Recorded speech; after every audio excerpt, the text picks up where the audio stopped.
Who is this Jesus guy everyone keeps talking about? Son of God? As if.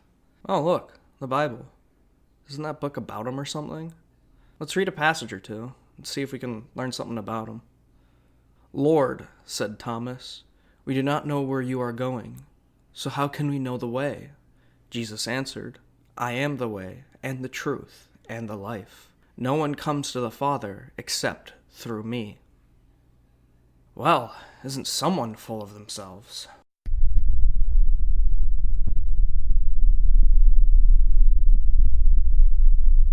All jokes aside, Christianity is something that has been a sort of personal quandary for me for about a decade. Of course, like many other teens raised by Christians, I had my period of, well, you could say rebellion, where I picked apart the literature and saw the clear cracks in the religion as a whole and the people who follow it. But this video isn't about the destruction of Christianity. There are many other YouTubers and videos who focus on that, and I don't even agree with them on all points. Nor is this a video about my return to Christ and a return to the church, because frankly, having been in the Catholic Church and keeping close track of the goings-on there, as well as having close friends in the Church of Latter-day Saints, I take issue with many aspects of those religious organizations. The true focus of this video is to explain my feelings towards Christianity as a whole, and on the man, the God, the character, Jesus Christ.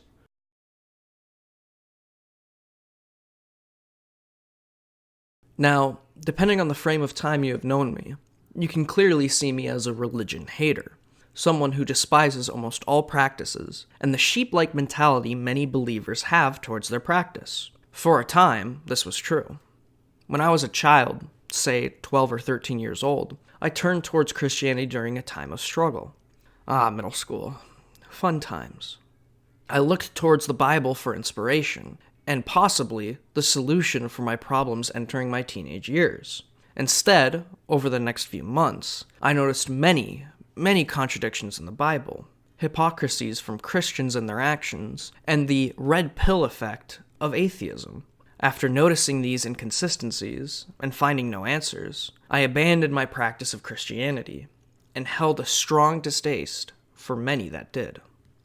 This sort of distaste followed me throughout my teenage years. For a time, I was addicted to the deconstruction of Christian values and beliefs. The 6,000-year-old earth, many of the stories in the Bible, and ultimately, the worship of a divine being. It was very enjoyable to see Christian arguments crumble under the weight of science, logic, and social and cultural advancement. Now, there are things that I know Christianity did not get right, but for the longest time, I did not give Christianity the credit it deserved, and what I believe to be the correct lens that you need to see the moral of the stories of the Bible. When I moved out to college, and I started to realize my own struggle with depression, schoolwork, social life, and the observations of the world through the eyes of a budding adult, I turned to a man who gave me many answers to these difficult issues, Dr. Jordan Peterson. With his speeches, his online videos of his classes, his book, and his approach to life, not only did he show me the correct way to perceive the stories of the Bible, but of many other aspects of literature, life, and my own being. To this day, I still perceive many things through a very similar lens, which sometimes may be to my own detriment. Now, having been given these tools, and after a destined fall of my psyche, I sought out to pursue a value in myself, and a value in the world. Utilizing the tools and perspective bestowed upon me, my views returned back towards where they originated from, Christianity. Having my perspective changed, and looking at the stories in a new, more philosophical, rather than literal light, my appreciation and understanding of these stories changed.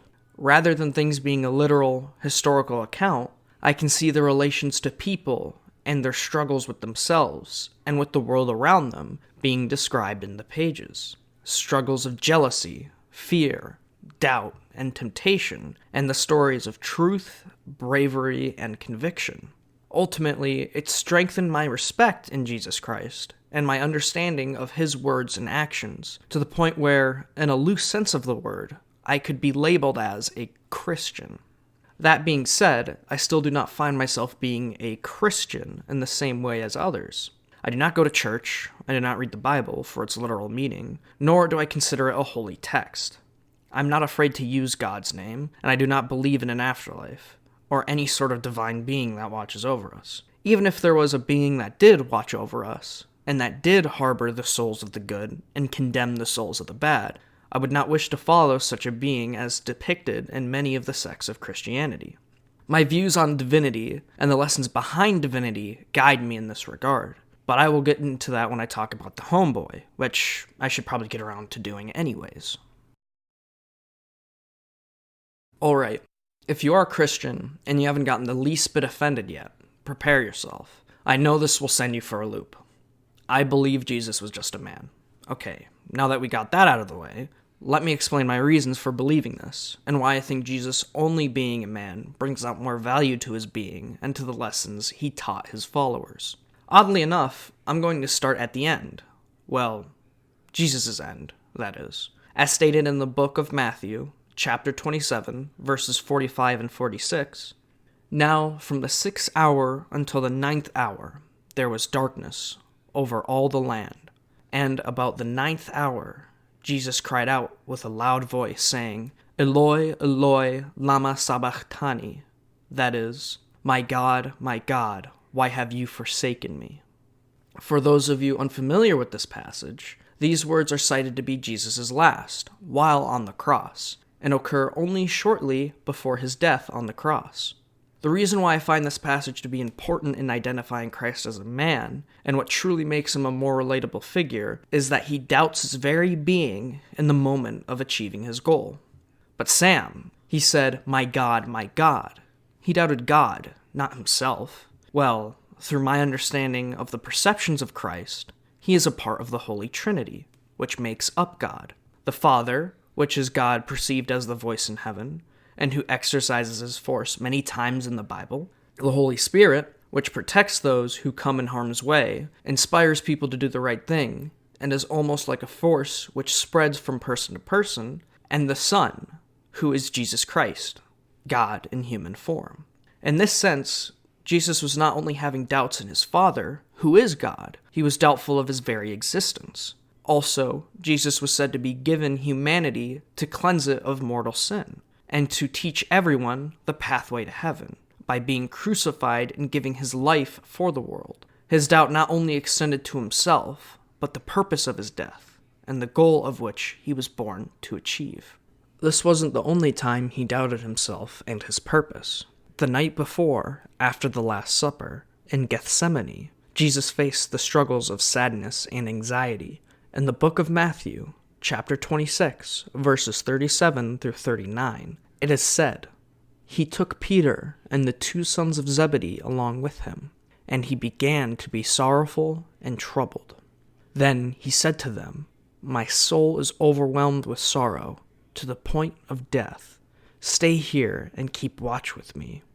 Going a little farther, he fell with his face to the ground and prayed, "My Father, if it is possible, may this cup be taken from me, yet not as I will, but as you will." Jesus was struggling with his fate the night before his purpose was to be completed. The overwhelming sorrow to the point of death was pushed against a man who is deemed to be God and humanity's savior. And yet, we can see that same overwhelming sorrow in many people today, even to the point of losing the ones we love and know. Still, he pushed himself down the path he set himself on, and what he believed to be the path meant for the betterment of everyone.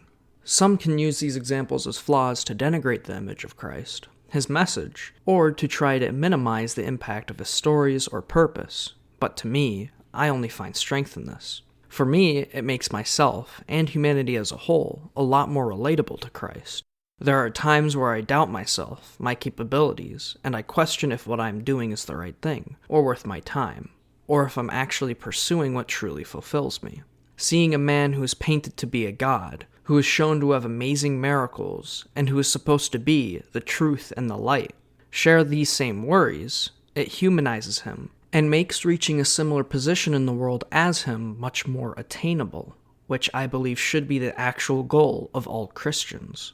What is the point of Jesus trying to show humanity how to treat itself, as well as being an example for humans, if he himself is a god, and reaching his level of understanding and enlightenment is unattainable.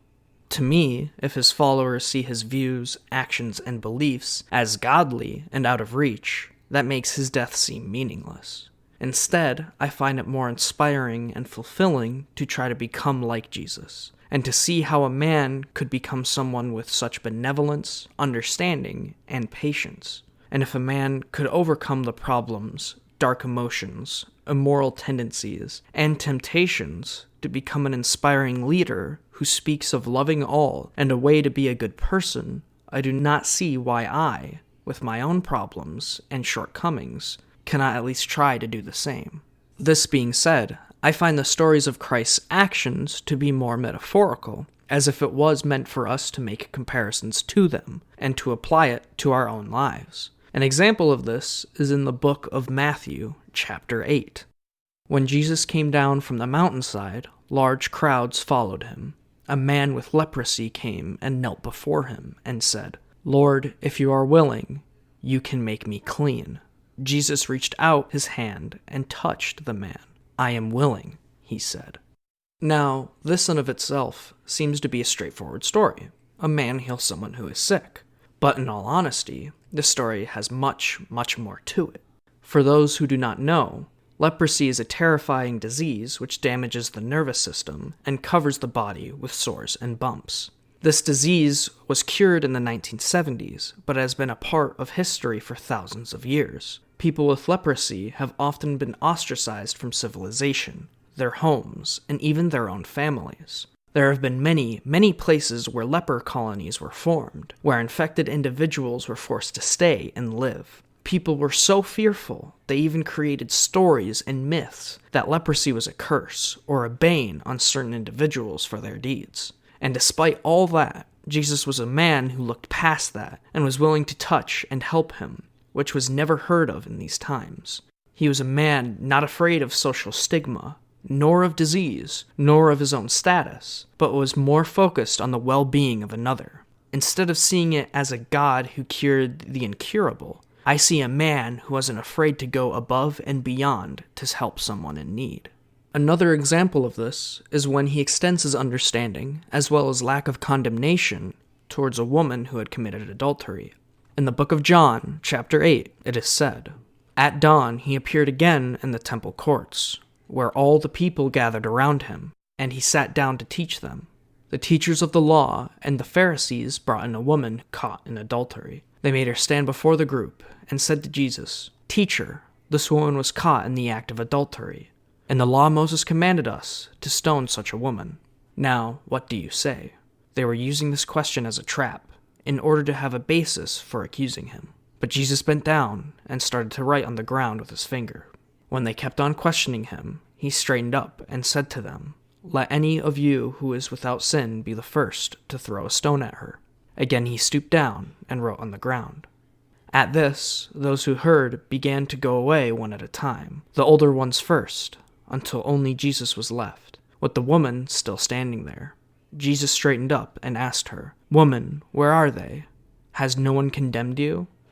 'No one, sir,' she said. 'Then neither do I condemn you,' Jesus declared. 'Go now and leave your life of sin.'" Not only was he someone who was not afraid to help those who were social outcasts and ridden with disease, he was willing to stand up for those whom were condemned to death, and to those who had made mistakes and had done evil deeds in the past. He was aware of those decisions, he was aware of those mistakes, but he never condemned anyone. He just pushed for them to get better and to abandon their mistakes and their evil deeds. Finally, my perception of Jesus as a man, and his capability of being able to sympathize with others, comes from a place of understanding.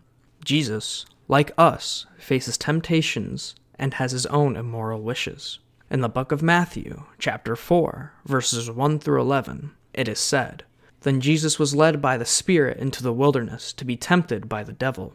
After fasting 40 days and 40 nights, he was hungry. The tempter came to him and said, 'If you are the Son of God, tell these stones to become bread.' Jesus answered, 'It is written, man shall not live on bread alone, but on every word that comes from the mouth of God.' Then the devil took him to the holy city and had him stand on the highest point of the temple. 'If you are the Son of God,' he said, 'throw yourself down, For it is written, He will command His angels concerning you, and they will lift you up in their hands, so that you will not strike your foot against a stone. Jesus answered him, It is also written, Do not put the Lord God to the test. Again, the devil took him to a very high mountain, and showed him all the kingdoms of the world in their splendor. All this I will give you, he said, if you will bow down and worship me. Jesus said to him, Away from me, Satan, for it is written, Worship the Lord your God, and serve him only. Then the devil left him, and angels came and attended him. Here, during the 40 days and 40 nights of wandering through the wilderness, Jesus was tempted by the devil, or how I see it, his inner demons and desires. He faced the temptations of power, status, and of gluttony. He saw the potential that he could exploit, and that his influence with people could bring him to many corrupt ends. But he chose to focus on his path, and to focus on what he believed his purpose was to be. And through this happenstance, through facing his own temptations and his own demons, he is able to understand others and their own struggles. He recognizes the issues they have, but he does not condemn them for it. He inspires them to better themselves and to do the right thing, which is to love one another as I have loved you. I swear I feel like I'm back in Sunday school with all of these readings. Even though I do not believe in Jesus as God or in God, I still believe in the concept of divinity. However, I find it that divinity is a lot closer to humanity than we initially think it to be. I do believe that Jesus was a man, and that he was mortal, but I also do believe he reached a level of divinity. He is a man true to his convictions, capable of understanding others' struggles, and able to bring inspiration to those in need. But most importantly, he was able to overcome his own temptations, his own demons, and was able to, or at least he tried, to show other people how they can overcome their own demons, and how they can live a fulfilling life. In that respect, I do truly believe that humans can become gods. It is when they are able to put their own temptations, ignorance, and wrongdoings behind them, and are able to move forward with good intentions for themselves, as well as the rest of humanity. So in some respect, I suppose Jesus is a form of God, similarly to how Siddhartha becomes enlightened in the book Siddhartha. And ultimately, this is where I would say that my beliefs heavily diverge from the generalized Christian beliefs.